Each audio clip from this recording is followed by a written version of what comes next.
Muito bem. Então, muito boa noite a todas as pessoas presentes. Quero agradecê-los por estarem aqui essa noite, agradecer ao diretor do Centro de Tecnologia e Urbanismo, CTU, professor Aron Lopes Petrucci, como queiram, e agradecer principalmente ao professor doutor José Leomar Fernandes Júnior pela disponibilidade de estar conosco hoje. Também quero ressaltar a abrangência desse evento, uma vez que temos inscritos de várias cidades do Paraná e do estado de São Paulo também. Peço a todos que, durante a palestra, que terá uma duração aproximadamente aí de 1 hora, mantenham os microfones fechados. Ao término da fala do palestrante, nós vamos reservar aí 30 minutos para perguntas e comentários, que serão feitos com o uso do microfone ou pelo chat, também pode ser feita. Eu sou a professora Eliana Fontinelli, e juntamente com o professor Carlos Prado Júnior, estaremos aqui para auxiliá-los. Eu informo que essa reunião está sendo gravada, e nós faremos uma edição no vídeo, e esse vídeo final ficará disponível no canal de eventos do curso de Engenharia Civil no YouTube. Então, nesse momento, eu passo a palavra ao professor Aron, diretor do CTU, e ao término de sua fala, eu retornarei a conversar com vocês. Aron? Bem, boa noite a todos. É uma satisfação estar aqui de novo, abrindo outro evento do Laboratório de Engenharia de Transportes, e é uma satisfação muito grande ter o professor Carlos e a professora Eliana conosco, né, na nossa equipe, que nos proporciona uma oportunidade dessas de convidar o professor José Leomar para nos falar essa noite. Professor Leomar, seja bem-vindo. Eu estava observando aqui, né, olhando o tema do assunto de hoje, conceituação e exemplo de sistema de gerência de pavimento urbano. Dentro da ótica dos 50 anos do curso de Engenharia Civil de Londrina, que eu também sou egresso desse curso, me lembro quando, em 1984, tá, eu fiz o meu estágio curricular obrigatório no DR, no Departamento de Estrada de Rodagem. E, na época, eu era ali o estagiário, né? E eu acompanhava uma tentativa que eles faziam justamente de criar um mecanismo de gerenciamento para a conservação das rodovias, na época. Né? Era o Serviço de Operações Rodoviárias, eles chamavam lá no meio da década de 80. E, desde aquela época, eu observei uma coisa, ali aprendi e venho observando que, frequentemente, na engenharia, não nos falta técnica. Muitas vezes não nos falta dinheiro, mas muitas vezes nos falta capacidade gerencial. Então, ou aplicar essa capacidade, não sei se falta capacidade ou aplicação da capacidade, mas esses detalhes o professor Leomar vai nos brindar hoje com essas reflexões, com certeza. Então, eu agradeço a presença de todos e desejo que vocês tenham uma boa noite, um bom curso e muito obrigado.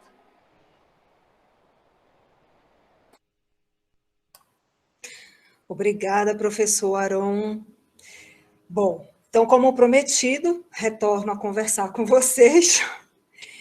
Então, esse evento é parte integrante das comemorações aos 50 anos do curso de Engenharia Civil da Universidade Estadual de Londrina, UEL. O curso completa seu cinquentenário no dia 26 de outubro de 2021. Nesses 50 anos, foram muitos desafios, transformações e sucessos também alcançados pelos discentes, pelos funcionários e pelos professores.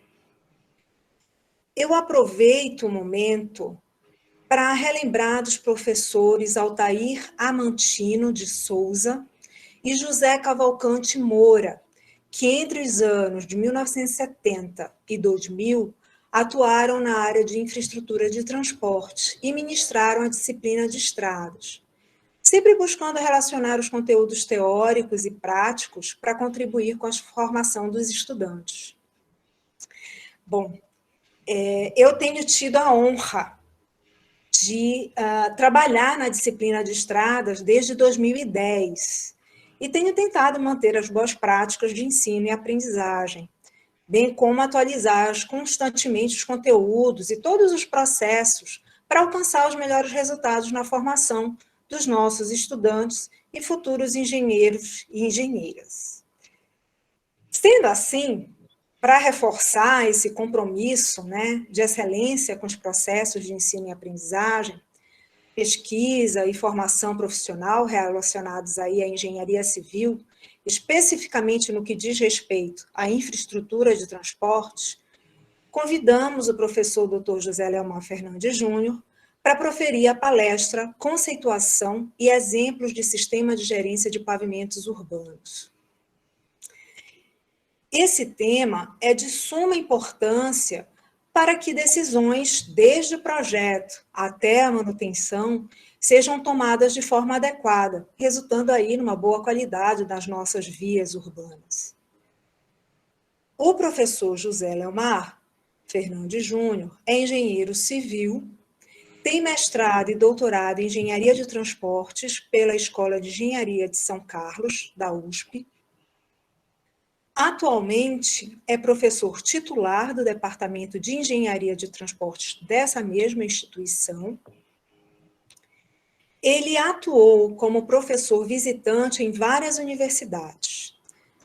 Universidade do Texas, em Austin, na Universidade de Waterloo, no Canadá, na Universidade da Flórida, em Gainesville, na Universidade do Minho, em Portugal, e, mais recentemente, na Universidade Tecnológica de Viena, na Áustria.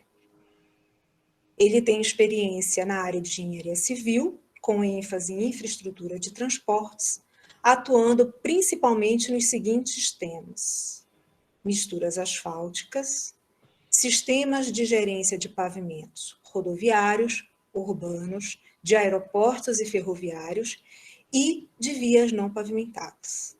E também no tema de coordenação de estudos em planejamento de sistemas de transportes urbanos. Sendo assim, agradeço mais uma vez ao professor José Leomar e o convido para iniciar a sua palestra. Por favor, a palavra é sua.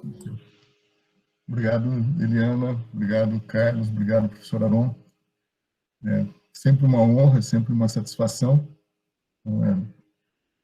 Eu estou diante de vários netos acadêmicos na Escola de Engenharia de São Carlos, particularmente no Departamento de Engenharia de Transportes. Há uma tradição, né, dos alunos carinhosamente chamarem os professores de pais acadêmicos. Então, como acho que a grande maioria de alunos da professora Eliana, ela foi minha orientada no doutorado, então é uma satisfação mencionar isso, porque assim como a gente se realiza nos nossos filhos biológicos, né, nós passamos o bastão, também nos filhos acadêmicos é uma satisfação ver o sucesso, ver tanto dos alunos, mas com os orientados você tem uma relação mais próxima, não que também não fique orgulhoso do sucesso do professor Carlos, né? Foi aluno, mas então a realização dos nossos filhos biológicos e acadêmicos é uma valorização do nosso trabalho. Então o sucesso aí do Laboratório de Engenharia de Transportes, a forma como eles conduzem, eu acho que junto com a competência também o aspecto humano que eles aprenderam, né, com os nossos professores, né, alguns foram professores tanto meus como deles, então é uma satisfação enorme. uma responsabilidade também, né? E eu queria até registrar, Eliana, que tem uma outra filha acadêmica, né? A Cláudia Cristina Ferro também está presente. Então, Que em breve vai ser sua neta acadêmica também. Ela tinha comentado, né, que ia dar continuidade fazendo doutorado com vocês. Então, é uma satisfação aí enorme. Eu vou...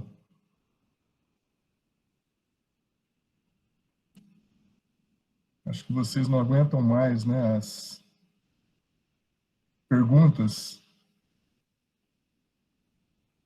Se houver algum problema, acho que vocês aproveitam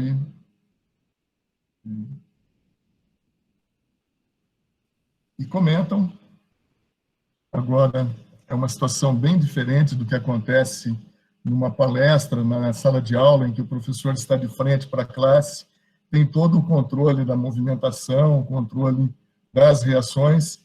Numa situação virtual, vocês têm um controle de quem está falando, e quem está falando só tem a própria apresentação. Então, é uma situação, por mais que ela se repita, né, nas aulas, nas palestras, ainda assim não é algo que que os professores se acostumem. A apresentação, então, ela não pode deixar de ter os aspectos conceituais, né, que são importantes, porque os conceitos fundamentais são as ferramentas que ajudam na tomada de decisão diante de alguma situação diferente. Então, por mais que haja uma experiência, essa experiência ela precisa ser na forma de uma incorporação de conceitos. Um exemplo que normalmente a gente dá, ou pelo menos eu costumava dar, na época de controle de presença, havia uma pessoa, um funcionário administrativo, que passava coletando assinaturas. Ele assistia todas as aulas de todos os professores, mas não estava concentrado, então ele ouvia, mas não incorporava. Então, muitas vezes, a pessoa ter 40 anos de carteira profissional não significa que ela tenha uma experiência de 40 anos. Então, nós precisamos valorizar os conceitos, valorizar a teoria, ainda que a prática seja importante. A prática ajuda a teoria, mas é muito mais a prática ajudada pela teoria, porque a nossa experiência, ela só faz sentido se nós somos capazes de explicar o que nós estamos vivenciando, né? O que nós estamos vendo, entendendo o que está acontecendo e sendo capazes de repetir os bons exemplos e evitar os maus exemplos. Então, nesse sentido, no final haverá um relato, né, um certo tempo dedicado a um relato da experiência em Brasília, por incrível que pareça, o melhor exemplo de um sistema de gerência de pavimentos com continuidade, já por 13 anos, é o da Nova Cap, que abrange Brasília em mais 30 regiões administrativas, ou seja, todo o Distrito Federal.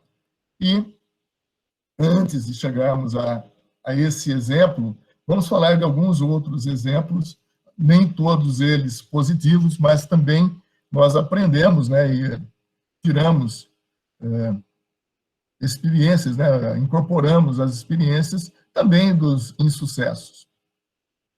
Então, é uma honra participar aí dos 50 anos de Engenharia Civil da Universidade Estadual de Londrina. É uma satisfação particular, né, de ter sido convidado pelo professor Carlos, pela professora Eliana, conhecer outras pessoas, né, outros profissionais, outros professores e também a geração para a qual a gente vai passar o bastão, o conhecimento, né, a experiência na área tecnológica, principalmente, é de continuidade. Nós todos fazemos parte de uma equipe que vai, nesse revezamento, se sucedendo, e a ideia é que haja sempre um avanço. Então, a ideia não é só de mostrar as coisas, os problemas, mas, a partir dos problemas, trazer uma expectativa de solução. Uma outra coisa também que eu gostaria de registrar, antes de entrar no tema da palestra, é que alguns estão na graduação, alguns estão na pós-graduação, Então, na pós-graduação, nós temos aí a responsabilidade de fazer pesquisa, há sempre um interesse da universidade com as estatísticas, né, com a produção, mas nós não podemos esquecer que na área tecnológica nós temos que, junto com o rigor acadêmico, com o rigor científico, com a preocupação, sim, de própria sobrevivência dos pesquisadores, então, se você não publicar, você vai perecer, né? Tem uma frase em inglês que é bem nesse sentido, mas nós não podemos esquecer que a solução de problemas reais pode ser também objeto de estudos acadêmicos, de estudos científicos, de tal maneira que nós possamos dar uma contribuição para a sociedade, para a solução dos problemas, sem comprometer a própria carreira acadêmica ou aquilo que normalmente os reitores, os diretores esperam em termos de estatística. Então, não é simples, tá? Mas, abrindo a janela, a gente vê tantos problemas e nós não precisamos criar problemas para conseguir verbas do CNPq. Agora, precisamos que eles também tenham sensibilidade para que financiem pesquisas que solucionem problemas, mesmo que o apelo para a publicação em revistas internacionais não seja tão grande. Tá? Nós temos uma situação em que muitas doenças endêmicas em países onde, para os grandes laboratórios, o mercado não é tão interessante, mas, de repente, você tem o dengue, chikungunya, zika, também em Miami, daí fica uma coisa interessante. Então, muitas vezes nós esquecemos de doenças que nos afligem porque não tem um apelo para a solução de problemas. E isso é análogo a ter os buracos, ter as panelas nas nossas vias, nas nossas rodovias, e nós precisamos solucionar esses problemas, ainda que o apelo não seja tão grande. Tá? Então, é a situação no Brasil, nós podemos classificar como uma falta de recurso, mas é uma falta de recurso destinada à manutenção e à reabilitação. Então, não quer dizer que no país não tenha recursos, mas nós temos que usar, inclusive, a gerência de pavimentos como um mecanismo para justificar essa necessidade, para mostrar que, junto com a necessidade, nós temos ferramentas para bem aplicar esses recursos e que, portanto, não tem justificativa para que esses recursos não sejam alocados. De qualquer maneira, nós vamos falar de manutenção e reabilitação da infraestrutura, e nós temos um país com uma necessidade enorme de construção da infraestrutura. Então, é uma situação que leva a uma dificuldade, porque quem está administrando, muitas vezes fala, poxa, eu vou manter e reabilitar uma infraestrutura que já foi executada, então, de certa forma, uma parcela da população já está tendo, ainda que não esteja adequadamente mantida, e outra não tem. Então, é uma situação na cidade, nós vamos falar de manutenção e reabilitação dos pavimentos, com bairros sem pavimentação. Então, se não houver uma alocação de recursos, o que vai acontecer? O apelo para a construção, ele é político, mas também não é só aquele político mal intencionado, mas há um apelo até do ponto de vista humanista. Então, é preferível alguém passar numa via que não está adequadamente, tem trincas, tem buracos, mas eu vou investir para que aquele que não tem o pavimento passe a ter. Então, não é uma situação tão simples, nós precisamos ter a alocação de recursos adequada. Um exemplo aí na questão conceitual dessa alocação de recursos, nós podemos dar, porque muitas vezes a gente fala da decisão política como ela sendo sempre ruim, mas, e mal intencionada, o que nós queremos é que haja condição de uma tomada de decisão correta e que nem sempre, né, nem todos são mal intencionados, mas aquele ditado de que boa intenção o inferno está cheio, algumas vezes faz sentido.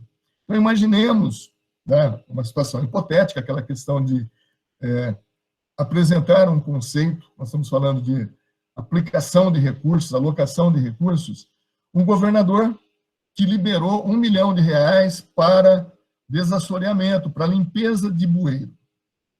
Ele chega em casa, a esposa vai falar para ele, olha, está passando no noticiário que um hospital está com pessoas sendo atendidas nos corredores.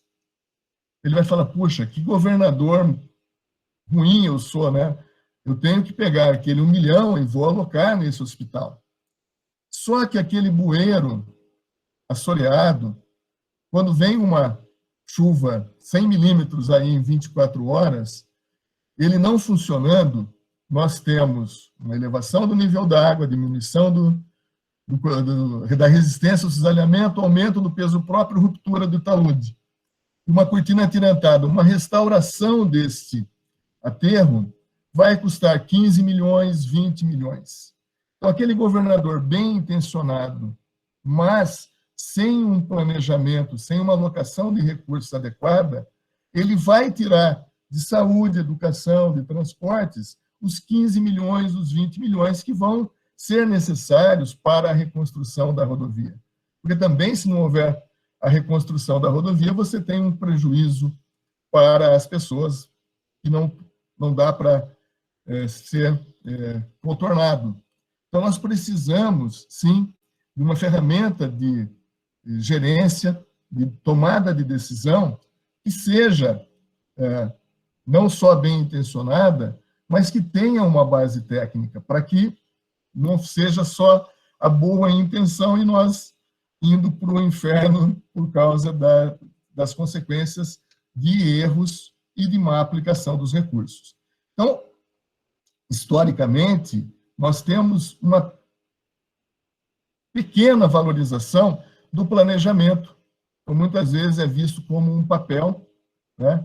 É óbvio que muitas vezes é só um requisito para cumprir um item e não para que esse planejamento de fato seja feito. E nós temos, como eu comentei, uma carência de infraestrutura, e essa carência de infraestrutura, ela leva a uma limitação de ferramentas de tomada de decisão. Acho que muitos de vocês já fizeram um curso de engenharia econômica, já fizeram a parte de transportes, né, análise de viabilidade econômica. Então, nós temos indicadores como valor presente líquido, se é maior do que zero, nós temos uma situação de que os benefícios superam os custos, a relação benefício-custo, se for maior do que 1, esse projeto seria justificado economicamente, e assim nós temos alguns mecanismos que muitas vezes não são uma ferramenta de planejamento, de priorização desses investimentos. Então, se nós imaginarmos aí, a Eliana relatou alguma experiência fora do país, e normalmente você vai para um país que serve de referência, e esses países têm a infraestrutura já consolidada. Então, para eles encontrarem uma obra de infraestrutura que vai dar retorno, é muito difícil. No nosso caso, já é o oposto. Então, pensem em termos de saneamento, de aterros sanitários, ou mesmo de rodovias. Nós temos uma carência de rodovias, e é o modo de transportes mais importante. Então, aproximadamente 60% das cargas, mais de 90% das pessoas se deslocam pelo modo rodoviário, né? Mas, apesar da importância relativa maior, nós temos 30 vezes menos, em termos de extensão, não estou nem falando de qualidade, de rodovias do que existe nos Estados Unidos, um país com dimensões aproximadamente iguais no Brasil, inclusive o Alasca é tão pouco indicado para as rodovias, assim como nós temos a região amazônica. Então, as dimensões são parecidas e nós temos 30 vezes menos rodovia. O estado de São Paulo, que tem a malha rodoviária mais extensa do Brasil, tem 30 vezes menos rodovia do que a França, um país com área territorial da ordem de 1,5 vezes a área territorial de São Paulo. Então, não seria para ser essa diferença em termos quantitativos. Então, o que isso significa? Que o nosso referencial é muito baixo. Portanto, muitas vezes, os estudos de viabilidade, eles não são estudos de viabilidade, E isso é uma conceituação que nós vamos falar de gerência de pavimentos, mas serve para não só pavimentos urbanos, pavimentos rodoviários, mas serve para qualquer outra infraestrutura. Nós não temos estudo de viabilidade, nós temos um estudo para viabilização. Então, são critérios e fatores considerados no sentido de viabilizar uma determinada obra, um determinado projeto. Não há, de fato, um planejamento para uma priorização. Por que eu estou falando isso? Porque se nós não levarmos em conta essa particularidade, encontrar coisa que vai dar relação benefício-custo maior do que um é a coisa mais fácil.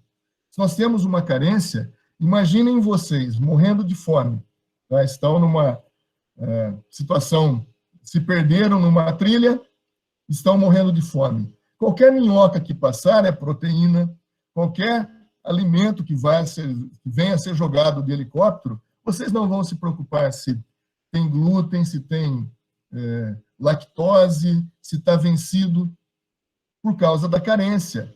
A mesma coisa acontece em termos de infraestrutura. Nós precisamos, portanto, levar em conta a nossa realidade. De certa forma, eu falei algumas vezes a palavra modo e modalidade. Nós temos nos relatórios a palavra modal. Vocês estão num laboratório aí de engenharia de transportes, então eu vou aproveitar o gancho para fazer um parêntese, praticamente algo que eu tenho falado com muita frequência, porque também tenho ficado incomodado com alguns documentos oficiais, algumas pessoas da imprensa, algumas pessoas em cargos de ministério já falaram modal rodoviário, modal ferroviário. Então, vou aproveitar aqui o vício do professor, fazer um parêntese e falar para vocês, não usem a palavra modal equivocadamente, tá? Erradamente, um erro absurdo. Tá? Lembrem, não vou ficar em termos gramaticais, mas vou dar um exemplo, né? Vocês aprenderam, né? Tempo de verbo é tempo verbal. Então, a escolha do modo é a escolha modal, não é a escolha do modal. Vocês não falam verbal, ser, verbais, ter, ser, haver, correr, dar palestra ou coisa do tipo.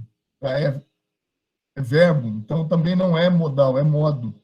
Então, agora, continuando aqui, voltando à palestra e não mais o professor que quer corrigir alguns vícios, se você não faz um bom planejamento, não aloca os recursos para manutenção e reabilitação, isso vai levar a uma infraestrutura com qualidade aquém do que deveria ter, portanto, uma deterioração precoce e acentuada. Com isso, nós temos aumento do custo de manutenção e reabilitação. Por outro lado, nós também vamos ter um impacto no aumento do custo de combustível, no desgaste de pneus, no tempo de viagem, que vocês vão ver daqui a pouquinho, representam 90% do custo total. Então, quando nós vamos construir uma rodovia, por que nós vamos fazer cortes e aterros para suavizar o traçado? É para fazer com que o tempo de viagem fique menor, para que o consumo de combustível também seja menor. Então, nós temos não só que dar conforto, mas esse conforto o mais importante é o aspecto econômico. Eu vou reduzir tempos de viagem, eu vou fazer com que a redução do custo de transporte faça com que uma empresa alcance o mercado e, consequentemente, possa aumentar a produção, porque vai ser mais atrativa com uma nova rodovia, com a ferrovia, para um determinado mercado consumidor. Então, nós temos essa falta de planejamento que leva à não alocação adequada. Então, a gente normalmente tem, o título aqui é algo que normalmente é colocado, mas eu vou discutir no sentido, nós temos os recursos e que precisam ser adequadamente alocados. E passa por um aspecto de gerência. Eu preciso avaliar para a tomada de decisão, ter mecanismos para fazer essa priorização. Então, nós vamos ver já formalmente os conceitos. um termo que aparece como um anglicismo, né, a implementação, eu gosto de usar. Mesmo onde não tem uma gerência formal, uma tomada de decisão está sendo feita. Alguém está decidindo, seja um funcionário antigo da prefeitura, seja o prefeito, ou por decisão política, correta ou não, alguém está tomando decisão. Então, nós vamos implementar um sistema de gerência de pavimentos no sentido de melhorar, formalizar, usar os conceitos. Normalmente, nós não temos um bom diagnóstico. As equipes técnicas, muitas cidades acham que você tendo um engenheiro mais ligado à obra, daí ele vai ter que entender de hidráulica, vai ter que entender de saneamento, vai ter que entender de resíduos sólidos, de pavimentação, né? Que tudo faz parte da engenharia. Mas não é dessa forma que acontece com a medicina. Nós temos uma formação ampla, é uma baita de uma profissão, mas nós temos as especialidades. Então, nós não podemos, em algumas particularidades de cardiologia, achar que o ortopedista, o ginecologista, por melhores que eles sejam, vão ser as pessoas a serem consultadas. Da mesma forma, nós teríamos que valorizar essas equipes técnicas. Não só para o mercado de trabalho, para vocês, né, que vão se formar em breve, mas para dar retorno para as próprias cidades. Então, a gerência passa por ter equipes, por ter pessoas que, a partir dos diagnósticos, tenham capacidade de tomada de decisão. Não vai ser um programa computacional que vai tomar a decisão melhor para qualquer cidade. Eu trabalhei 2 anos na Universidade do Texas com o pai da gerência de pavimentos. Vocês viram que eu também fiquei um período na Universidade de Waterloo, onde o outro pai da gerência de pavimentos, o professor Haas, na Universidade do Texas, o professor Hudson, tá? E ele sempre falava, o melhor equipamento que nós temos é o engenheiro. Tá?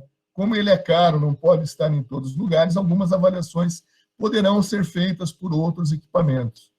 Então, é uma situação que muitas vezes a gente acha que é uma análise subjetiva, mas essa análise é importantíssima.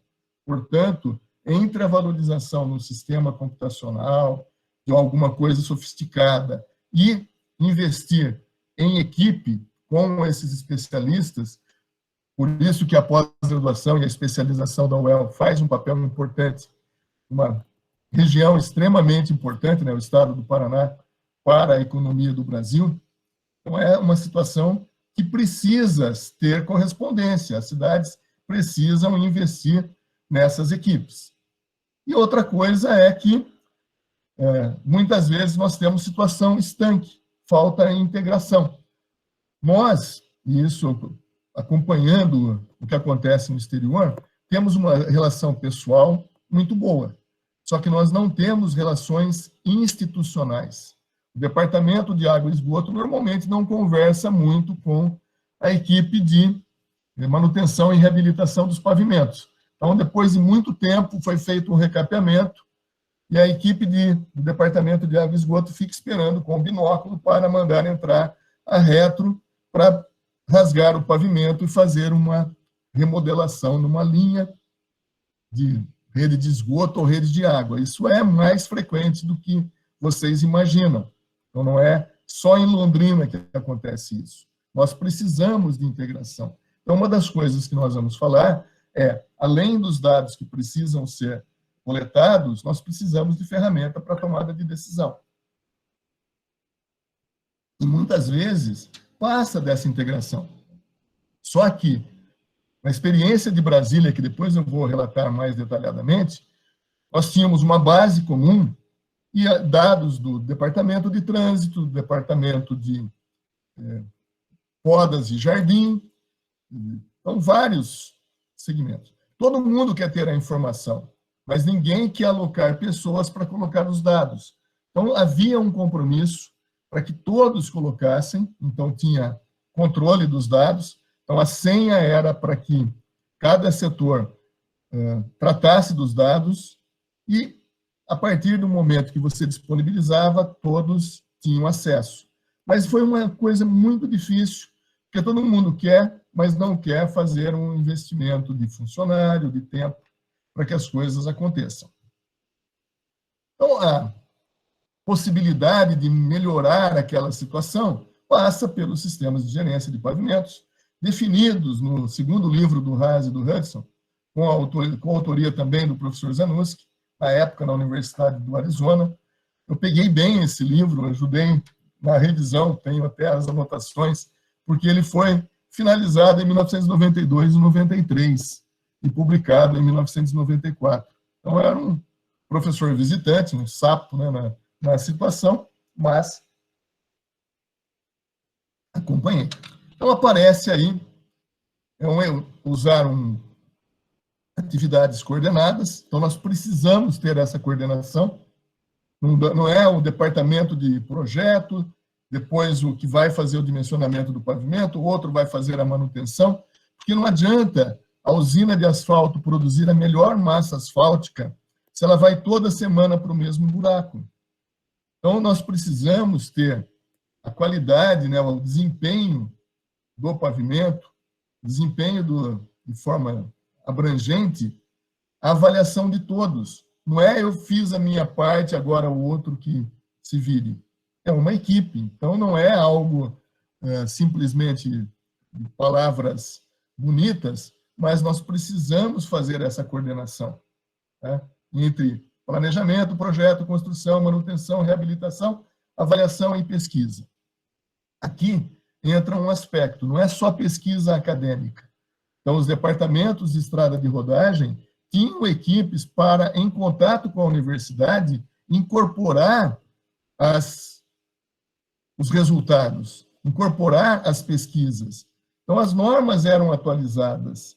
Então, você tem um comprometimento e um compromisso, né, de financiamento de um lado e ter retorno do outro. Passa pela avaliação. Quem não gosta de ser avaliado? Quem não gosta de ser avaliado, mas entende que a avaliação é extremamente importante para que a gente evolua? Então, nós temos essa avaliação e o resultado da avaliação propiciando a melhoria. Então, mesmo que vocês não vão trabalhar em uma empresa, vocês vão ter a empresa de engenharia do eu sozinho, você precisa estar preocupado com pesquisa. De que forma? Indo a congresso, se atualizando. Não é isso que nós esperamos dos nossos médicos, dos nossos dentistas. Nós não vamos naquele que está atualizado. Ele não precisa ter publicado nada, mas se ele vai num congresso, está informado, se é uma pessoa que estuda, que lê, que tenta fazer com que os anos de experiência se transformem, os anos de carteira ou de registro profissional se transformem em experiência, passa pela pesquisa. Se puder ser acompanhada de algo acadêmico, melhor, mas não necessariamente. Então, nós precisamos usar essas informações. De que forma nós temos acompanhado a evolução da pavimentação? Não é algo que, antes, esse arte não é algo artístico, mas é no sentido mais do artífice. Então, os nossos senais, eles tiveram a origem nos liceus de artes e ofícios. Então, esse arte é do artífice, do conhecimento capaz de produzir alguma coisa, como um sapato, como peças do vestuário, desde a Idade Média. Então, muitas famílias, né, muitos sobrenomes, estão associados a antigo conhecimento, às profissões. Então, até o piloto, né, de Fórmula 1, o Schumacher, e o alemão é próximo aí do inglês na grafia, né, o shoemaker, o sapateiro, né, o baker e o becker nos padeiros, né, Então, tem essa situação. Então, muito da pavimentação, ela foi empírica, ela era dependente do conhecimento dos artífices, né? Então, eles tinham essa capacidade de fazer, mas não tinham conhecimento formalizado. Então, nós evoluímos com a capacidade de desenvolver métodos, ensaios de laboratório para que as propriedades dos materiais sejam determinadas de tal forma a melhorar esse método de dimensionamento. Em pavimentação, nós temos uma estrutura muito mais complexa do que parece. Então, quem for trabalhar na área de pavimentação vai ter pode passar por situações em que a população, aquele primo dentista chato que no churrasco vai falar alguma coisa que ele leu na internet como se fosse a maior autoridade em pavimentação, vocês precisam ter paciência para enfrentar essa situação, mas de que forma? Com os conceitos básicos e mostrando as dificuldades, as complexidades. Então, no caso do dimensionamento de uma viguinha biapoiada, nós temos aí o controle da deflexão no centro do vão, temos o carregamento, mesmo no caso de esforços eventuais, esforços de vento, etc., nós temos, ainda assim, algo muito mais simples do que a previsão do tráfego que vai atuar durante 20 ou 30 anos. Porque se a economia é uma gangorra, é um sobe e desce, as cargas que vão solicitar os pavimentos também sobem e descem. Nós temos uma certa defasagem, mas a arrecadação do pedágio tem uma relação direta com a economia do país. Então, as concessionárias, se colocam algum indicador econômico de como está a economia, se está em recessão, se está num boom, se acompanha muito bem o volume de tráfego de automóveis e caminhões nos pedágios. Além disso, nós temos uma dificuldade, foi tema da minha tese de doutorado, não dá para entrar em detalhe, mas entendam que a representação do efeito do tráfego, do jeito que é feito, essa representação, seja pelo método ZASS, seja pelo método da ASTO, ela é equivocada. Nós subestimamos o efeito do pavimento. O efeito real é muito maior. Então, de que forma vocês vão entender esse conceito? Nós temos métodos empíricos que foram desenvolvidos para condições diferentes da nossa. Então, vamos imaginar, acho que muitos já fizeram um curso de estradas, já viram o conceito de fator de equivalência de carga, quem não viu, depois vai ter a gravação e vai poder voltar para dar uma estudada. Mas, de qualquer maneira, vai ver no futuro próximo. Então, nós temos o efeito relativo. Então, imaginem que o pavimento ele é perfeito, é uma placa de titânio que, sob um carregamento aí de um tanque de guerra ou de um eixo padrão, que é a nossa referência, ou uma bailarina trafegando, né, sobre esse pavimento, ele não vai ser abalado em nada. Portanto, se o fator de equivalência é algo relativo, o de referência, o eixo padrão é 1, tanque de guerra 1, a bailarina 1. Mas, e se esse pavimento não é essa placa de titânio, não é algo super resistente, mas se ele é uma areia movediça? O tanque de guerra ameaçou, já está afundando. Então, se para quase solicitação zero, não é algo de 30 anos, na primeira solicitação ele está atendendo ao infinito o dano, o fator de equivalência de carga é altíssimo. Então, perceberam que depende da condição do pavimento, os nossos pavimentos estão mais para a placa de titânio ou para uma areia movediça? Logo, esse efeito relativo é muito maior nas nossas estruturas. Consequentemente, eu preciso fazer essa representação adequada. Se eu não fizer, eu já inerentemente estarei subdimensionando. Se eu subdimensiono a estrutura, o que acontece? Ruptura precoce. Então, nós temos um aspecto gerencial, tá? E falta de recursos para manutenção e reabilitação. Por outro lado, nós ficamos sempre tentados a fazer uma estrutura aquém do que nós precisamos fazer. Né? Então, seja por não conhecer as cargas, mas também por não representar adequadamente. E nisso, também já fica a dica de que nós temos um método que poderia ser atualizado, deveria ser atualizado, deveria ter sido atualizado o método de dimensionamento na década de 80, já que ele é da década de 1960, mas, se ele for atualizado da forma como está sendo, nós vamos continuar a ter problemas, porque a caracterização do tráfego está sendo feita equivocadamente. Então, se eu tenho uma representação gráfica, eu cuido bem do eixo das ordenadas, das propriedades que eu estou medindo, mas não represento bem o tráfego, eu estou errando. Né? Não dá para a gente esquecer a representação do eixo X, se eu estou fazendo uma representação ao longo do tempo. E esse tempo não é só ano, é efeito do tráfego. Outra coisa que leva à complexidade do pavimento é que nós fazemos um dimensionamento de uma ponte, de um edifício, para duas condições. A estrutural, para que não haja ruptura, e a outra é que não comprometa funcionalmente. Mas nós associamos, por exemplo, a deflexão no centro do vão e estamos bem. Tá? Conhecemos propriedades dos materiais, o modo de elasticidade do concreto, do aço, todos vocês já decoraram. O que acontece com a pavimentação asfáltica?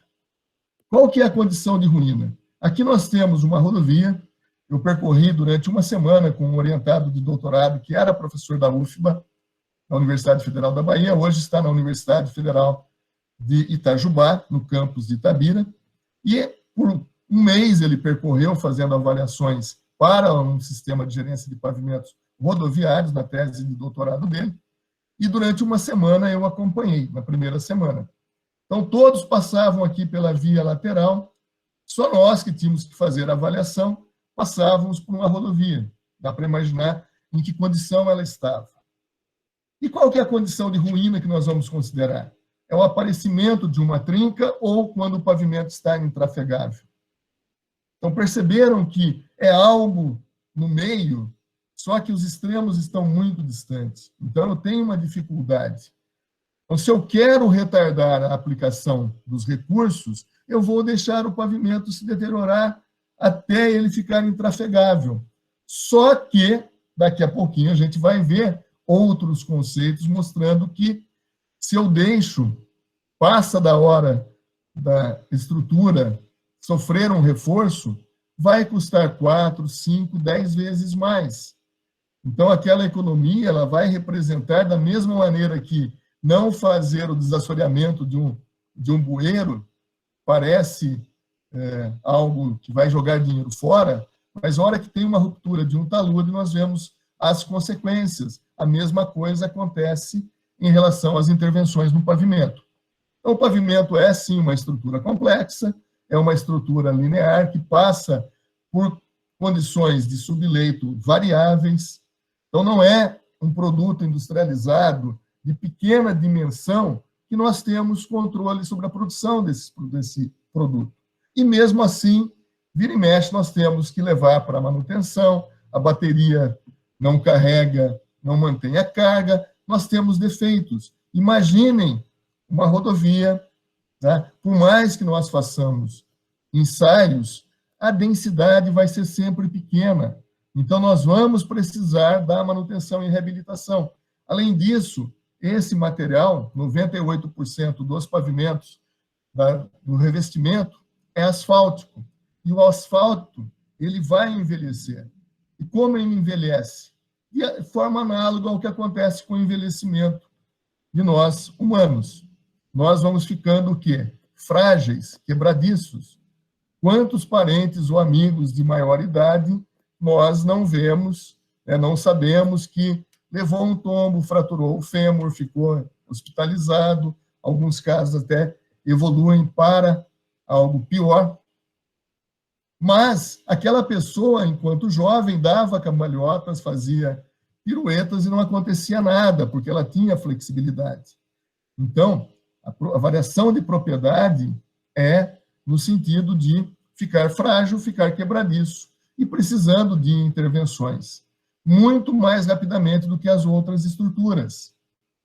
Então, nós temos uma situação em que o pavimento ele é composto de camadas, né, que são caracterizadas pela rigidez, então pelo módulo de elasticidade e coeficiente de Poisson, e pela espessura. Então, esse modelo, o mais simples possível, ele já é bom o suficiente para que nós tomemos algumas decisões. Tá? Então, nós precisamos conhecer como se comporta. Material frágil, tá? Que aparece em caixas quando tem alguma coisa de vidro. Cuidado, frágil. Então, o vidro é um material extremamente rígido, consequentemente, pequena deformação é capaz de levá-lo à ruptura. Então, o que acontece se eu tenho uma mesa firme, se eu colocar uma placa de vidro, apoio, não acontece nada. Se eu quero melhorar esse pavimento, tá? Coloco uma almofada, tem essa camada rígida, coloco uma carga, esse pavimento se rompe. Então, a relação de módulo é extremamente importante. Então, não é só uma questão de material em camada, mas eu preciso analisar a estrutura como um todo. E, dessa forma, nós temos algumas especificações em que tem um valor limite dessa movimentação, como se todas as estruturas do pavimento fossem iguais. A camada asfáltica, uma mistura asfáltica, pode ter um módulo de 1.500 megapascal, pode ter um módulo de 15.000 megapascal. A relação é de 1 para 10. Então, dependendo da rigidez, eu vou ter valores diferentes e posso ter bom comportamento. Então, em alguns casos, nós temos, por exemplo, a NTT fixando num ensaio, né? Já chama a atenção aí, principalmente para alguns que estão na pós-graduação, tem lá 50 centésimos de milímetros a deflexão limite. É um absurdo, é uma idiotice. Imaginem vocês têm um elástico, vocês vão puxar, voltar, né? Muitas vezes não vai acontecer nada. Então, o que aconteceu? Esse deslocamento grande? Nada. Né? Agora, um clipezinho, vocês com pequeno deslocamento, vocês arrebentam. 2 ou 3 vezes vocês arrebentam um clipe. Então, depende da flexibilidade, depende de outras propriedades. Fixar um valor limite que não serve para nada é usar um controle que vai fazer com que estruturas melhores sejam penalizadas, possam ser penalizadas, e outras que estão inadequadas sejam consideradas boas. Daí o que acontece? O insucesso, você não consegue explicar, fica, olha, é inerente o insucesso em obras de pavimentação no Brasil. Então, nós precisamos ter também um maior poder para influenciar os órgãos que fazem a legislação. Então, não vou deixar de me esgoelar, de ficar forçando a barra, também porque sou otimista, no sentido de que muitos de vocês irão prestar concurso, têm potencial para entrar em EPL, ANTT, em qualquer outra agência reguladora, mas procurem valorizar os conceitos e não deixem se levar aí por coisas que foram colocadas de forma dogmática, até de forma mal intencionada, porque o que nós fazemos de ensaios desnecessários é um absurdo. Tá? Numa situação mais extensa, quer dizer, numa condição de maior tempo, daria para mostrar em detalhes. Mas, comparados com o estado do Texas, nós fazemos 20 vezes mais ensaios. Só que, de novo, vou forçar a barra com uma analogia, o que está faltando no nosso pavimento? Um bom asfalto e espessuras adequadas. Então, o nosso pavimento está faminto, precisa de maior espessura e precisa de melhor qualidade. Só que daí você leva para fazer tomografia computadorizada, em vez de dar alimento, você devolve para a sarjeta. Né? E acha que está com a consciência tranquila. Não dá para ser dessa forma. Então, nós precisamos ter uma mudança, porque senão o resultado vai continuar sendo catastrófico. Né? Ensaio é importante? Mas se eu estou fazendo ensaio para comprovar que ele está morrendo de fome, mas no lugar de dar comida, eu dou dinheiro para o cara que tem o tomógrafo, tem a ressonância magnética, em vez de comprar alimento, não resolve nada. Né? Então, é algo que precisa ser mudado muito drasticamente em relação à realidade, senão a gente não faz de conta, né? Numa linguagem futebolística, tem essa, né, o Vampeta e o Flamengo, né? Um fingia que pagava, outro fingia que jogava, E, infelizmente, a vida é muito curta. Tá? O professor Aron, pelo que ele falou, é de 1962, eu também me formei em 1984, então a gente entende que foi outro dia que nós ingressamos, eu na Escola de Engenharia de São Carlos, ele na Escola de Engenharia da Universidade Estadual de Londrina, parece que foi ontem, passa muito rápido, para a gente ficar fingindo de fazer engenharia, ficar fingindo de tomar a decisão correta. Nós temos, sim, um material muito complexo, tá? Precisamos de uma ferramenta aí que, para lidar com a complexidade, então o Haas e o Hudson usavam essa analogia de um tiro dado aqui em Cabo Canaveral, eu morei aqui pertinho, em Gainesville, na Flórida, para atingir a Lua. Tá? Como é que faz? Você vai dar o melhor tiro e tudo bem? Não. Você precisa acompanhar. Tá? Você sai um pouquinho do rumo, eu preciso voltar. Tá? Então, a abordagem sistêmica foi fundamental. E o que ela representa? Realimentação. E realimentação passa por uma avaliação. E essa avaliação não é só técnica, é também econômica. Uma definição de engenheiro que nós aprendíamos, não sei se vocês também aprendem, na primeira semana de aula, é aquele que vai fazer com uma unidade monetária o que qualquer outra pessoa vai fazer com 2 ou mais. Então, não é tanto fazer algo que ninguém faz, mas dimensionar adequadamente. E esse custo é ao longo da vida em serviço. Porque não adianta eu reduzir um custo de construção e depois ter problemas sérios. A manutenção e reabilitação também entra nesse custo. Operação dos veículos também.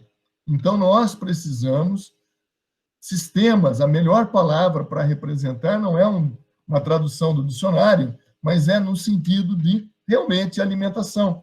Abordagem sistêmica é incorporar a experiência acumulada às avaliações para poder repetir os sucessos e evitar os fracassos. Por outro lado, nós precisamos, sim, do aspecto gerencial. Quem já foi ao supermercado sem lista de compras? Você compra um monte de coisas supérfluas, mas esquece o arroz, o feijão, o papel higiênico, mas leva um monte de coisa. Então, nós precisamos da nossa lista de compras, que no caso da gerência de pavimentos, é a lista de prioridades, a lista de intervenções. Por quê? Porque os recursos são limitados. Ah, mas se os recursos não fossem limitados, eu não precisaria da priorização? Claro que precisaria. Vamos imaginar, Londrina está precisando de intervenções em 40% da malha viária. Dá para fazer instantaneamente? Não, não dá para parar 40% da cidade. Eu preciso de planejamento, eu preciso da minha lista de compras. Eu sei o que eu comprei do mês passado e que ficou, e eu sei o que está urgente agora. Se eu não fizer essa priorização, eu vou gastar recursos de forma equivocada. Qual que é o nosso objetivo? Custo total, mínimo. Isso é eficiência. Então, a nossa condição tem que ser mantida de tal forma que eu trabalhe aqui. Então, eu melhorando a qualidade da construção, obviamente, eu reduzo a manutenção e reabilitação, e quanto melhor for o meu pavimento, quanto melhor for a minha infraestrutura, mais barata vai ser a operação, ou seja, o tempo de viagem vai ser menor, porque irão ocorrer menos acidentes, você vai ter um menor consumo de combustível, um menor desgaste dos pneus. Tá? Então, todos esses aspectos ambientais entram nesse item, que representa 90% do custo total, e normalmente nós não temos essa noção. Tá? Construção, manutenção e reabilitação, ainda que seja um volume alto, tá? Mas ele é 10% do custo total, é que nós conseguimos ter essa noção. Nós não percebemos o que nos afeta no bolso, porque nós somos uma viagem, enquanto nós temos que considerar, por exemplo, em algumas rodovias, 80 mil viagens por dia, 365 dias por ano, 30 anos de período de vida em serviço. Então, por um volume de 5 mil veículos por dia, 90% é custo para os usuários. Logo, se eu aumentar aqui em 50% o recurso para manutenção e reabilitação, para a construção do pavimento, eu posso reduzir significativamente, tá, 20%, 30% dos 90%, que já vai ser 4, 5, 6, 7 vezes mais o retorno desse investimento. Mas precisa ser bem planejado, né? Então, a estrutura pavimento, ela tem uma característica, ao contrário de um dimensionamento estrutural, em que você tem lá, nitidamente, você faz uma verificação de um perfil metálico, um perfil ID 10, não passou, você passa para o perfil ID 12. Agora, um pavimento, eu quero fazer um pavimento com essa condição. Mas, se eu não tenho recurso, eu posso fazer com uma condição inferior. É possível? É. Só que eu tenho que planejar o investimento na hora certa e que vai ser antes. Nós não podemos achar que vai ser um milagre ou alguém não ter responsabilidade. Então, no caso da pavimentação, nós precisaríamos de uma lei de responsabilidade fiscal não para o instante de colocação em serviço, mas pelo período de 5 anos. Porque hoje fica muito simples você ter um pavimento bonitinho, inaugurar, e as consequências dessa obra subdimensionada ficar para outro, né? Então, isso é uma situação que nós podemos ter. Na Europa, nós temos pavimentos parrudos, porque as condições dificultam que as cidades façam manutenção frequente. Já África do Sul, Canadá, Austrália, países com baixa densidade demográfica, podem se dar ao luxo de fazer um menor investimento, mas ter equipes que apareceu o problema, o cara está resolvendo. Nós ficamos num terceiro caso, em que nem fazemos um dimensionamento adequado e nem investimos na manutenção e reabilitação, com a desculpa, entre aspas, né, até em alguns casos justificada, e que temos muito a construir, né? Só que o ter a construir e negligenciar o que foi construído vai levar a uma ineficiência. Então, nós precisamos desse planejamento. Aqui é um outro conceito. Se eu deixo pouco tempo, mas a deterioração é tão acentuada, por quê? O pavimento está envelhecido, ele está com irregularidade. Essa irregularidade faz com que o tráfego, o caminhão passando, numa situação dinâmica, os esforços vão ser maiores. Então, é a mesma coisa que um lutador de boxe está enfrentando um adversário e depois, aos 70 anos, ele vai enfrentar um adversário muito mais forte. O que vai acontecer? A deterioração é muito rápida. Portanto, deixar passar a hora da intervenção só é bom se não tiver, por exemplo, então precisamos de equipes que independam de quem está governando. Porque, bem ou mal intencionado, o que vai fazer? Eu vou deixar para o outro administrador, eu vou fazer a construção porque eu vou ter o voto do bairro onde eu fizer a pavimentação. E o que acontece onde não foi feita a intervenção? Em pouco tempo vai passar de X para 5, 10X. Então, é uma ineficiência que precisa ser combatida. Um outro aspecto conceitual, e aqui eu estou preocupado, não sei que horas que nós começamos, eu vou me apressar aqui. Eliana, quando se quiser... Leomar, fica tranquilo, tá? Fica tranquilo, pode seguir. Fazer avaliações. O que o pavimento tem de diferente? Né? Então, uma estrutura de concreto. Vocês lembram das aulas? Tá? Tem resistência aos 7 dias, resistência aos 28 dias. Nós temos um ganho de resistência assintótico. O pavimento não, ele tem uma perda de qualidade com o passar do tempo. Logo, nós precisamos acompanhar esse desempenho. Não basta analisar na construção, porque ele pode ter uma curva em vermelho, pode ter uma curva em verde, sendo que foi projetado, o que é esperado é um branco. Então, você paga pelo branco Deveria ter o quê? Penalização e bônus. Por que penalização e bônus? O que as nossas normas fazem hoje? Nivelam por baixo. Então, eu tenho lá grau de compactação mínimo, eu tenho tudo mínimo. Eu precisaria inverter a situação. Tenho que penalizar? Tenho. Mas quem, com os mesmos recursos, conseguiu fazer melhor, precisa ser valorizado. O que vai acontecer? Criar um círculo vicioso de coisas dando certo. Né? Aquela pessoa que fez a especialização, que se dedicou, ficou um final de semana por mês, durante 2 anos, tendo disciplinas com especialistas, e que consegue aplicar os conceitos e ter um melhor resultado, vai ser valorizada, porque a empresa também vai ser valorizada. Então, com isso, nós temos uma valorização da graduação, uma valorização da pós-graduação, e aquele que fez mal feito está aqui penalizado.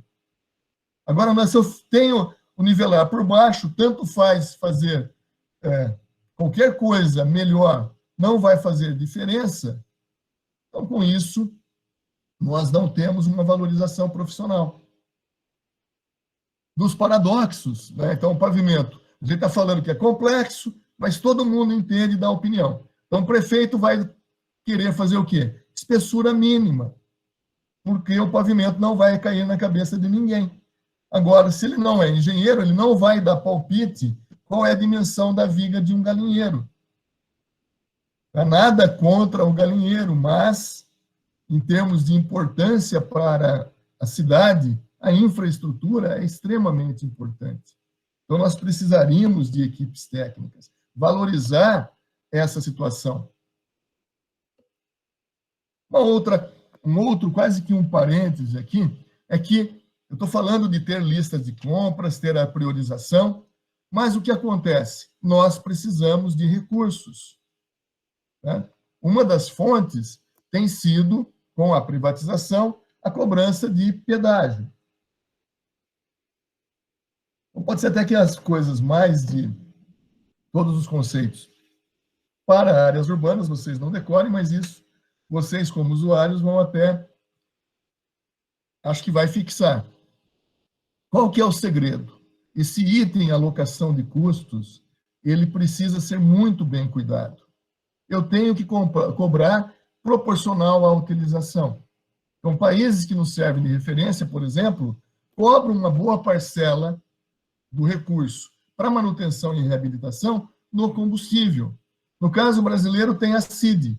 Só que ela é contingenciada e vai para o caixa único do governo e vai para outra coisa que não para a manutenção dos pavimentos.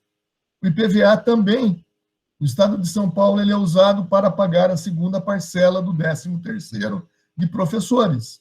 Tá? Então, pelo menos 2 pessoas aqui, nesta apresentação, têm mãe professora aposentada no estado de São Paulo, que recebe a primeira parcela em dezembro, a segunda parcela do 13º em janeiro, quando é feito o pagamento do IPVA. Então, seria um imposto vinculado, mas que não é vinculado. Mas essa cobrança tem que ser feita de forma justa e proporcional à utilização. Então, vamos ver o que acontece, por exemplo, com pedágio. Temos 2 veículos com carga total de 40 toneladas força. Um veículo com 2 eixos, outro com 6 eixos. Tá? Qual destrói mais o pavimento? Qual deteriora mais rapidamente o pavimento? Como não está sendo presencial, não dá para pedir para alguém responder, o que acontece? O A, o que concentra mais esforços no pavimento. Né? Então, é algo potencial. Geralmente, uma potência entre 3 e 6, normalmente o valor mais usado é 4.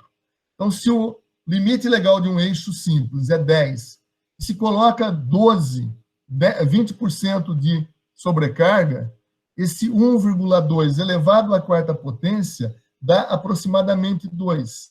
Portanto, 20% de sobrecarga é reduzir a vida do pavimento à metade. Portanto, concentrar tensões é extremamente mais danoso. Só que esse caminhão aqui que vai pagar mais pedágio. A outra coisa é como se todos os custos fossem relacionados ao pavimento. Eu tenho um trabalho de orientação concluída, ele está no doutorado agora, o Rosuel fez o mestrado comigo, está terminando o doutorado, analisando a questão aí das cobranças proporcionais à utilização, particularmente no pedágio. Então, o que acontece? 12% do custo ele está relacionado à pavimentação. Mas, olha, além de ser no sentido contrário, quando esse caminhão paga X, esse outro vai pagar 3X, como se todo o custo fosse do pavimento. Mas não, é 12%. Agora, pintura de faixa, placa de sinalização, equipes de socorro, restauração de aterros, drenagem, capina, tem alguma relação com número de eixos? Não. Além de ser no sentido contrário. E por que eu estou falando isso? Porque vocês vão se formar e vão trabalhar. Se o lucro não fosse tão fácil, porque é o seguinte, alocação de custo, se ela não é justa, não precisa ser o Einstein para descobrir que ninguém está colocando dinheiro no bolso de vocês. Tá? Se não está indo para o bolso de vocês, está indo para o bolso de quem? Essa alocação de custos não justa. O que acontece com relação a, mesmo em outros setores? Os reservatórios estão cheios, a produção de energia está ótima. Beleza. Os reservatórios baixaram, temos problemas, precisa acionar a termoelétrica, a nossa conta telefônica, a nossa conta de eletricidade vai pagar a diferença. Então, nós temos uma situação em que, na iniciativa privada, os contratos foram sem risco. Mas, se alguém abrir uma quitanda e não tiver cliente, ele vai à falência. Então, nós temos que entender que o capitalismo é ótimo, mas envolve riscos. E o poder público teria que atuar no sentido de cobrança justa. Porque, se ela não for justa, ela vai ser sempre no sentido de penalização do usuário. Só que não é só penalização do usuário. Eu não estou falando isso porque eu sou altruísta, não sou o Dalai Lama e não quero que vocês aí... A Eliana não é a Madre Teresa de Calcutá. Nós somos egoístas. Em que sentido? Queremos que os nossos alunos tenham um mercado de trabalho. Agora, se não precisa de bons profissionais, qualquer profissional serve, não vai fazer diferença, porque eu não estou preocupado em vencer as dificuldades para ter o lucro com redução de custo.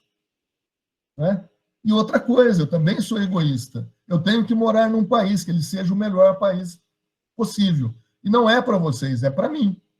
O bom é que esse egoísmo, ao querer o melhor país para mim, eu não estou prejudicando vocês e, de certa forma, passa a ser um altruísmo indireto.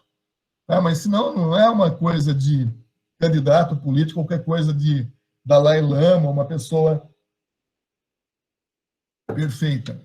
Mas no sentido de aplicação de conceitos. Nós precisamos de avaliações, então precisamos conhecer como estão os pavimentos.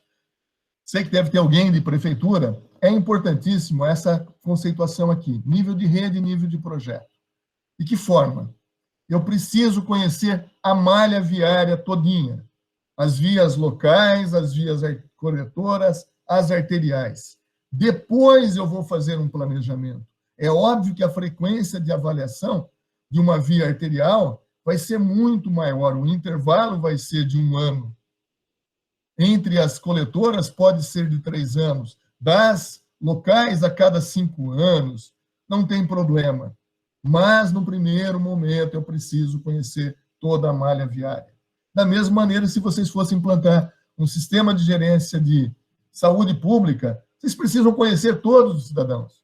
Agora, se criança está saudável, vai trazer aqui com uma determinada frequência. Agora, quem tem problema de pressão arterial elevada ou alguma outra doença, vai precisar ter um atendimento. Então, a gerência de pavimentos passa por um conhecimento de toda a rede. Eu vou ter essa abrangência. E depois, locais específicos vão passar por dimensionamento, definição de processo construtivo ou de processo de manutenção e reabilitação. Então, isso é uma coisa que normalmente o pessoal fala, vamos cuidar só da avenida principal, vamos cuidar só dessas avenidas. Não é dessa forma que funciona, não dá para chamar de gerência de pavimentos urbanos. Vai ser uma gerência de pavimentos das vias mais importantes, porque eu estou querendo só fazer algo sem me preocupar com o resto. Mas, uma hora, você vai precisar fazer intervenção, e aquela intervenção que ia custar X passa a custar 10X. Nós temos que ter um conhecimento das informações de volume de tráfego, dimensões. A largura vai ser importante, porque os nossos custos são, em termos unitários, em metro quadrado. Portanto, não basta ter do AutoCAD, do SIG, do Sistema de Informações Geográficas, a informação distância, comprimento, eu preciso também da largura. Não precisa de uma informação precisa, uma informação... Muitas vezes, você sabendo que as caixas para execução, ou 7 metros, ou 10 metros, ou 14 metros, então, se você tem uma noção, não precisa ir lá com a trena e medir, porque nós não estamos falando de nanotecnologia. Com a avaliação da condição do pavimento, nós conseguimos, no nível de rede, decidir se é uma manutenção corretiva, selagem de trincas e remendos, uma manutenção preventiva, microrrevestimento, lama asfáltica, ou reforço estrutural, um recapeamento, fresagem e recomposição, ou até mesmo casos em que eu não fiz drenagem, vai precisar reconstruir e colocar drenagem subterrânea, porque senão não vai durar nada. Então, nós precisamos ter esse leque de estratégias. É óbvio que, como vai ser feita a reconstrução, como vai ser feito o reforço, eu vou, eventualmente, ter alternativas. Vou fazer um dimensionamento. Então, no nível de rede, eu digo o que vai ser feito. O como vai ser feito, se é um micro-revestimento ou uma lama asfáltica, é uma decisão no nível de projeto. Mas aqui eu consigo priorizar para que, de certa forma, a gerência no nível de projeto seja bem feita. Então, aquela avaliação da condição do pavimento vai me dizer o que fazer, onde fazer, quando fazer. Por isso eu preciso priorização. No meu orçamento, numa lista de prioridades, a mesma coisa. Você faz lista de supermercado, você tem a priorização. Se o teu orçamento permite, você pode ir para as extravagâncias, mas você sabe aquelas contas que têm que ser pagas todos os meses. Então, não é só a lista de compras, mas a lista de coisas a pagar. Nós temos que ter a prioridade. Tá? Sobrou, eu tenho condição de supérfluo, de outras coisas que, num primeiro momento, não tinha imaginado, tudo bem. Tá? A mesma coisa, eu quero fazer, tá? Vai dar para fazer em 2022, o que não der vai ficar para 2023, para 2024. Por outro lado, a resposta como fazer é no nível do detalhe, no nível de projeto. Como nós fazemos a avaliação? Levantamento de defeitos, tipo, severidade e extensão. Normalmente nós trabalhamos com 15 defeitos, tanto na área urbana, mas também de vias não pavimentadas. O professor Carlos, a professora Eliana têm feito muitos trabalhos aí no levantamento de defeitos, seja pavimentos de aeroportos, qualquer tipo de pavimento, até um pavimento ferroviário. A sistemática é a mesma, levantamento de defeitos, tipo, severidade e extensão. Só que vai ser no trilho, vai ser no dormente, vai ser no lastro, mas o conceito é o mesmo. Levantamento da irregularidade é fundamental numa rodovia e pouco importante numa via urbana, já vamos mostrar na sequência. Estrutural, como que está a estrutura do pavimento? Vai ser sempre importante no caso de reforço e reconstrução, seja rodovia ou pavimento urbano. Coeficiente de atrito pneu-pavimento é muito importante em aeroporto, importante em rodovias, menos importante por causa das menores velocidades em áreas urbanas. Por que que nós precisamos priorizar? Isso aqui é um documento da AASHTO. Eles priorizam. Então, o H é de high, M de medium e L de low, em termos de prioridade.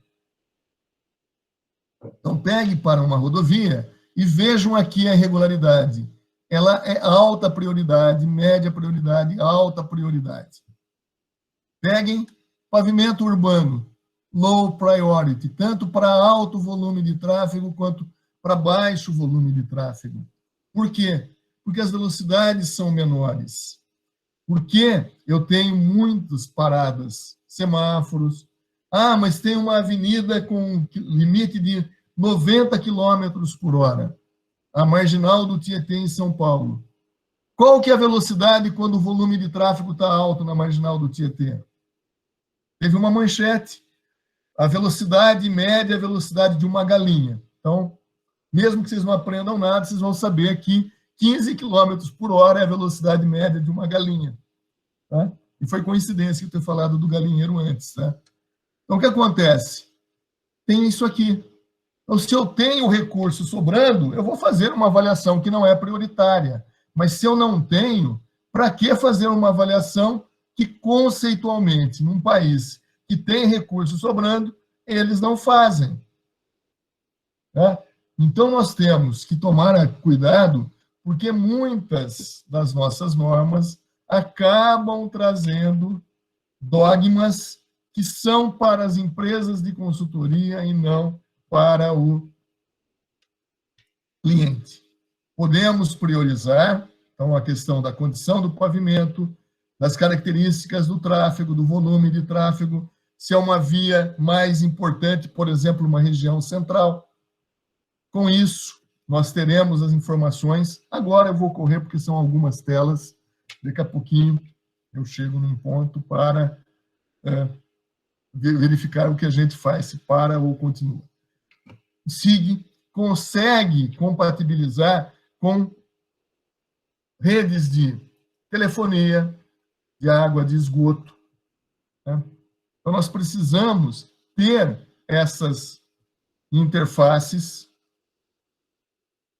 A nossa unidade é um quarteirão. Então, se teve um robozinho filmando uma tubulação, essas informações são importantes.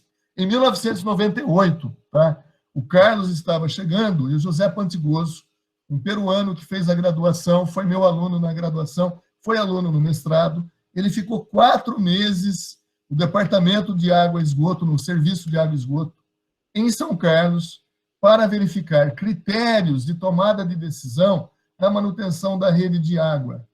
Então, ele usou um MapInfo, um sistema de informação geográficas, que custou $15 mil, naquela época estava a paridade 1:1, quando ele comprou, não estava 5:1 ou 6:1, mas ainda assim era muito dinheiro.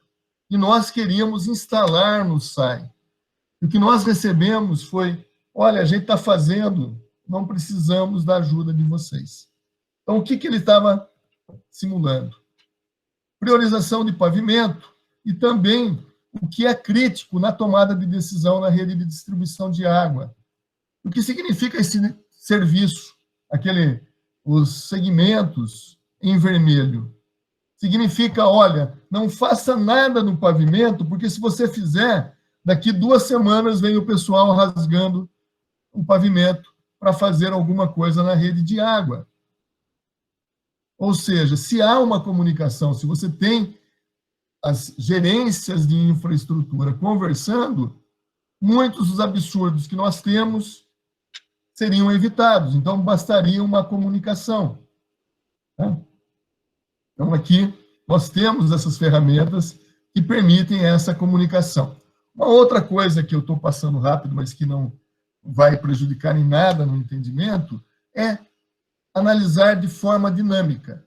Então, eu faço uma intervenção, o pavimento fica melhor, a taxa de deterioração diminui. Só que esse conhecimento técnico é nosso. Então, aqui, o que eu quero é mostrar que nós precisamos fazer com que aquele que vai tomar a decisão entenda. Então, se eu tenho uma ferramenta que mostra, não desta forma aqui, mas desta forma, a pessoa entende, olha, se ela não colocar nada de recurso, vai ficar feia a situação. Como é que eu vou fazer a melhor estratégia para ficar aqui verde e azul? Quais são os custos? Tanto aqui por um determinado período, que pode ser por 4, por 8 anos, uma ou duas administrações. Eu tenho o acumulado, tenho o individual, então eu consigo ter um controle. E por que agora eu parei um pouquinho para falar? Porque do ponto de vista prático, o que acontece? Nós estamos falando de controle para saber quanto de fato custou uma intervenção aqui na Rua Doutor João Sabino. Né? Quanto custou num determinado bairro? Isso é o quê? Transparência. Só que nos países que nos servem de referência, vem de cima para baixo. É uma imposição. Você precisa ter algo equivalente ao sistema de gerência de pavimentos. Porque você vai falando, fazendo a palestra, o prefeito está interessado, mas, de repente, ele percebe, olha, eu vou ficar documentando tudo que eu fiz. Eles vão saber o que eu estou fazendo. E daí a gente percebe até que ponto a intenção de melhoria é verdadeira ou ela, infelizmente, é mais da boca para fora.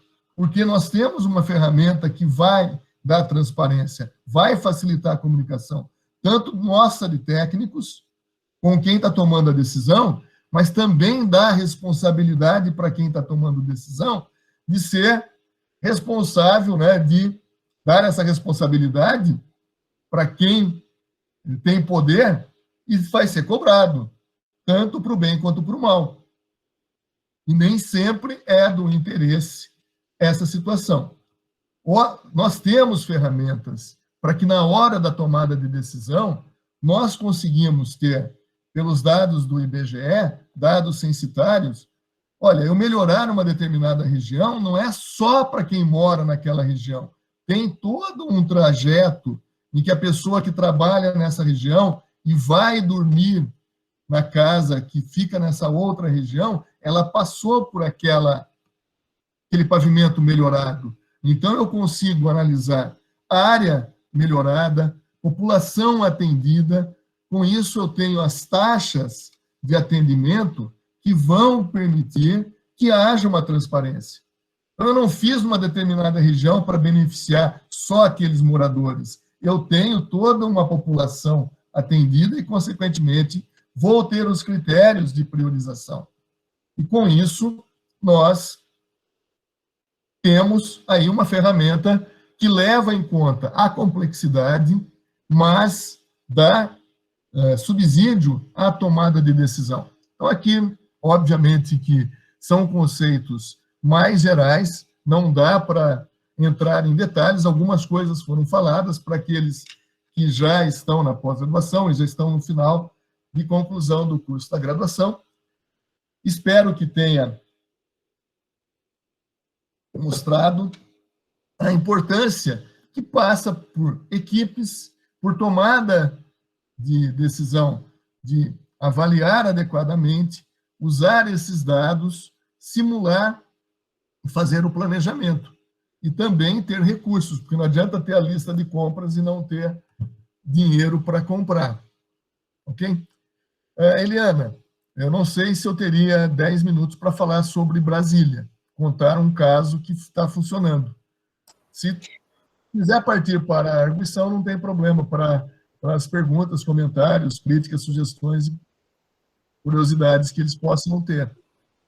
Leomar, tá. Oi, eu acho que sim. Vamos ver. Eu acho que é super interessante. Na hora que eu liguei, na hora que eu pus para ver qual que era, já era 20h40. Eu estava imaginando que ia começar 20. Na hora que eu olhei, já estava 20h40, fiquei apavorado com relação à preocupação de vocês, porque, eventualmente, a pessoa está entusiasmada e, numa apresentação presencial, você está vendo até a reação das pessoas. Eu não sei quantos já dormiram. Eu acho que a gente pode fazer o seguinte, você coloca, vai fazendo a apresentação, se alguém tiver já alguma questão para... Ninguém colocou nada no chat ainda?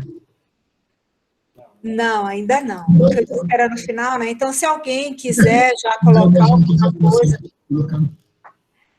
alguma coisa no chat, pode aproveitar e colocar. Mas vamos lá, Leomar, vamos ver sim o caso de mais do que a própria apresentação, eu vou fazendo um relato de como as coisas normalmente funcionam. Eu trabalhei em 92, 93 como professor visitante no Texas. A primeira experiência de sistema de gerência de pavimentos urbanos foi desenvolvida para a cidade de Austin, sob a coordenação do professor Hudson, tá? E eu, como professor visitante, estava na equipe. Vim para o Brasil em 1994, então 2 projetos de pesquisa, que eu sou precursor aí, seria a gerência de pavimentos urbanos e o asfalto borracha. Um na parte laboratorial e outro na parte de gerência de pavimentos. A minha tese de livre docência, defendida em 2001, foi gerência de pavimentos, sistemas de gerência de pavimentos urbanos. Nesse período, então, várias tentativas em cidades de pequeno, médio e grande porte, mas mais cidades de médio porte no interior de São Paulo. Eu sou de Araraquara, professor na USP em São Carlos, Piracicaba, Franca, Bauru. Então, tem umas cidades que são relativamente conhecidas. Ribeirão Preto, então, já com alguns prefeitos antes e depois da eleição, normalmente antes, depois da eleição quase que não tem continuidade. E, em 2008, eu recebi um convite para dar uma palestra na Nova CAP, que cuida dos pavimentos de Brasília, mas não só de Brasília. O Distrito Federal é composto por 31 regiões administrativas, que, por lei, são proibidas de serem chamadas de cidades satélites. Mas, se a gente fala região administrativa, não associa logo a Taguatinga, Ceilândia, Guará, Gama, tá? Vicente Pires, Águas Claras e assim por diante. Ok? Então, nós estamos falando de 10 mil quilômetros de vias pavimentadas. Nós estamos falando de uma população de 4 milhões de habitantes. E a nossa unidade é o segmento, é o quarteirão. Nós estamos falando de 110 mil quarteirões para serem avaliados. Então, o caso de Brasília, ele é interessante, dá para fazer uma analogia com o esporte. Então, acho que, pelo menos alguns mais velhos, já ouviram falar do Oscar, jogador de basquete, né? Já ouviram falar do Zico, jogador de futebol, famoso por fazer muitos gols de falta, e eles têm uma frase em comum. Eles falavam que tiveram sorte, e que quanto mais eles treinavam, seja no arremesso, o Oscar no basquete, ou o Zico mais treinava a bater falta, mais sorte eles tinham. Tá? Então, no caso de Brasília, eu também tive sorte. Tá? Então, o que aconteceu? Eu fui dar uma palestra perto de ir para Viena, ficar 6 meses com o professor visitante em Viena, e achava que seria mais uma que não ia dar certo. Porém, o presidente da Nova CAP era um administrador técnico. Então, o relato da experiência da Nova CAP é interessante, porque já passaram 4 governadores, então, mais de 15 presidentes da Nova CAP, e todo presidente quer saber o que é essa tal de gerência de pavimentos, que você está gastando dinheiro para fazer papel, para produzir papel, se tem tantos buracos. Aquela mesma história, né? Para que desassorear um bueiro se eu tenho pessoas na maca no hospital? Só que esse técnico tinha intenção de contratar técnicos de laboratório, engenheiro, né, na verdade, um engenheiro, né, mas não era um político, mas ele estava ali num cargo político, mas com uma administração técnica. Então, chegou a mim, tá, me convidou para dar uma palestra, deve ter feito alguma pesquisa aí para saber quem trabalhava com gerência de pavimentos urbanos, coisa desse tipo. A especialidade dele era mais na parte de hidráulica. O engenheiro Gonçalves, fica registrado o nome, que acho que é importante também valorizar essa situação. Então, nesse período, nós tivemos uma situação que não era para dar certo, né? Se não tivesse também uma pitadinha de sorte. De que forma? Primeiro, ter sorte de ter sido convidado por um administrador que deu o pontapé inicial.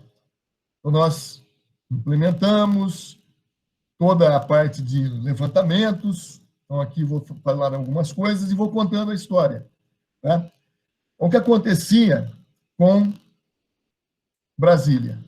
Em 2013, então tem algumas coisas que nós podemos passar, então aqui mostra a USP de São Carlos, a fundação pela qual houve o contrato, nós temos a caracterização da malha viária, toda a preocupação aí dos levantamentos. Então, vejam a necessidade orçamentária. Nós estamos falando aqui de 600 milhões de reais. Tá? Não é pouca coisa.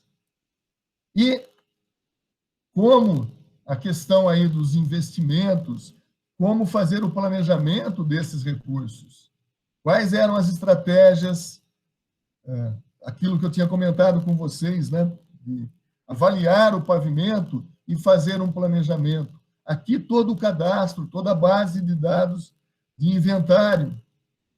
Né? Mas, contando um pouco, né, da situação, antes de chegar nisso, aqui está o formato da asa do avião, em 2009, nós começamos a fazer o levantamento. Em 2010, tínhamos para todas as regiões administrativas. E daí, o pessoal da Nova Cap tinha lá a necessidade de 700 milhões de reais para tudo, queria melhorar o plano piloto, porque aí nós íamos ter Copa do Mundo, Copa das Confederações em 2013, Copa do Mundo em 2014 e Olimpíadas, tanto que eu assisti o jogo do Brasil nas Olimpíadas de 2016 em Brasília. Então, foram buscar recursos. Só que o órgão financiador, o Banco do Brasil, nunca tinha visto um pedido de recursos tão bem elaborado, com todas as justificativas. Então, eles foram pedir para o plano piloto, se conseguissem 30 milhões, estavam satisfeitos. Só que a hora que o órgão financiador viu tudo bem estruturado, tecnicamente, colocou à disposição para todo o Distrito Federal 700 milhões de reais.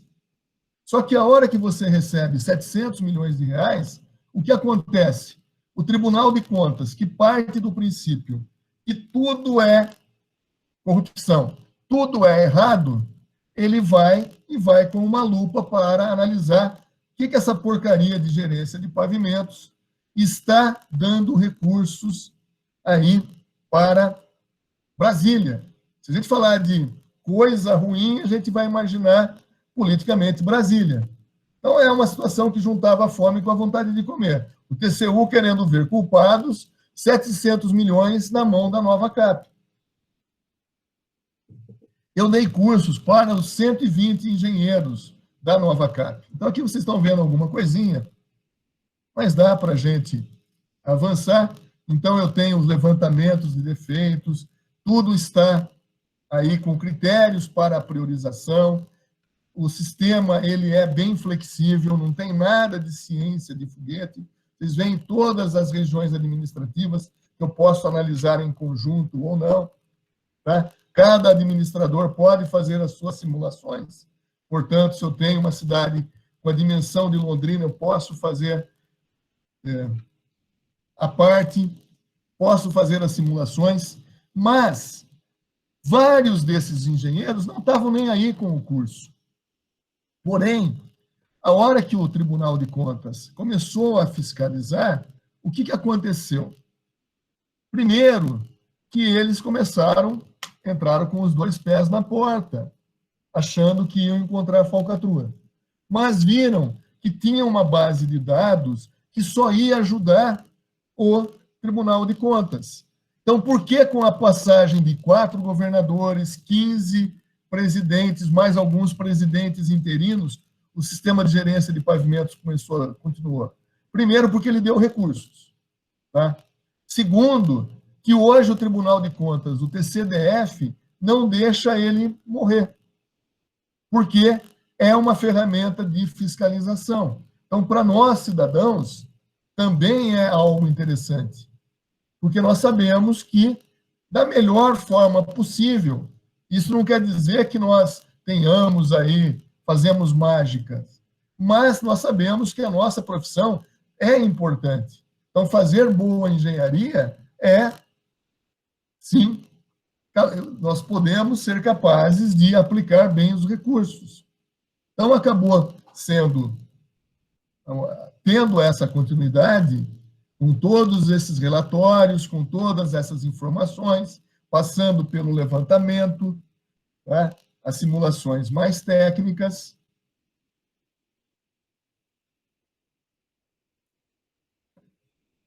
E daí você tem lá 110 mil segmentos. Se eu não tenho uma ferramenta computacional e a visualização na forma de mapas, né, eu não consigo me comunicar. O prefeito não quer saber, ou o governador do Distrito Federal não quer saber se tem trinca por fadiga, se tem deformação permanente. Ele quer saber como é que vai estar, se a nota está 6, quanto que ele vai ter que investir para ficar com a nota 8, uma escala de 0 a 10. Então, aqui nós temos como fazer a comunicação também. Percebam que tem a parte técnica dos engenheiros de pavimentação, tem a parte de tecnologia da informação, tá? Os critérios são controlados pelos engenheiros, os programas têm muito potencial de trabalhar com os dados, todas essas informações que vocês estão vendo, mas, principalmente, há um controle, porque são coisas relativamente simples. Só que uma coisa simples, 110 mil vezes, ela é inerentemente complexa. Daí eu preciso de uma ferramenta como esta. Então, percebam aqui também já um sistema de gerência pegando o aeroporto de Brasília, já uma continuidade, nós estamos no finalzinho. Então, percebam toda a documentação, as linhas de drenagem, a mesma coisa tem para a cidade, e, de certa forma, está implementado com boa comunicação com os outros órgãos do Distrito Federal, né? Então, teve continuidade por causa de bastante sorte, tá? Então, só que a Eliana deve ter acompanhado, então, o quanto que eu também treinei, o quanto que tive equipes que me ajudaram para aumentar essa sorte. Então, não me comparando, mas usando uma frase de 2 ídolos do esporte do Brasil, também como uma mensagem para vocês, né? E precisa de sorte? Sim, precisa de sorte em qualquer coisa que vocês irão fazer. Mas quanto mais vocês treinarem, certamente mais sorte vocês terão, né? Então, continuem sendo bons alunos da graduação, continuem fazendo especialização, continuem se dedicando. Não esqueçam aqueles conceitos, avaliação e pesquisa. Se vocês estiverem num órgão público, ele precisa interagir com quem está fazendo pesquisa. As prefeituras que estão aí, e se tem pessoas de Cambé, Rolândia, qualquer cidade do interior de São Paulo, não foi combinado o que eu estou falando, mas procurem as universidades que estão próximas. Nós precisamos de vocês para não fazer uma pesquisa à toa, mas também vocês serão beneficiados com os resultados das nossas pesquisas.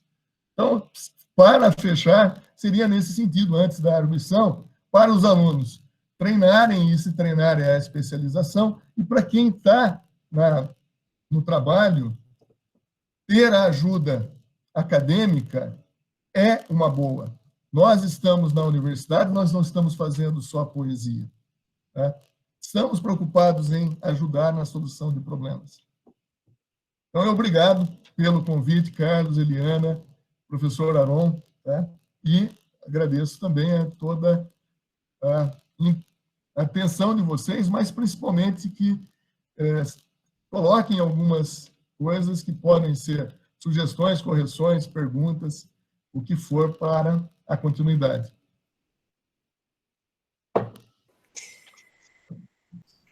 Bom, então, novamente, Leomar, a gente agradece em nome da Universidade Estadual de Londrina, agradecemos a sua disponibilidade, a sua atenção conosco, né?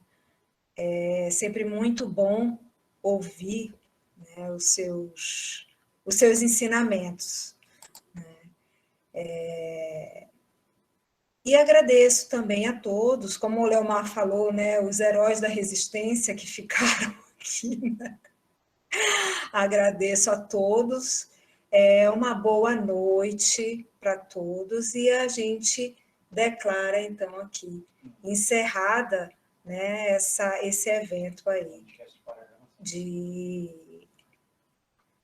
aos 50 anos da UEL, ok? Até para todos, fiquem com Deus e se cuidem. Tchau, Leomar. Brigadão de novo.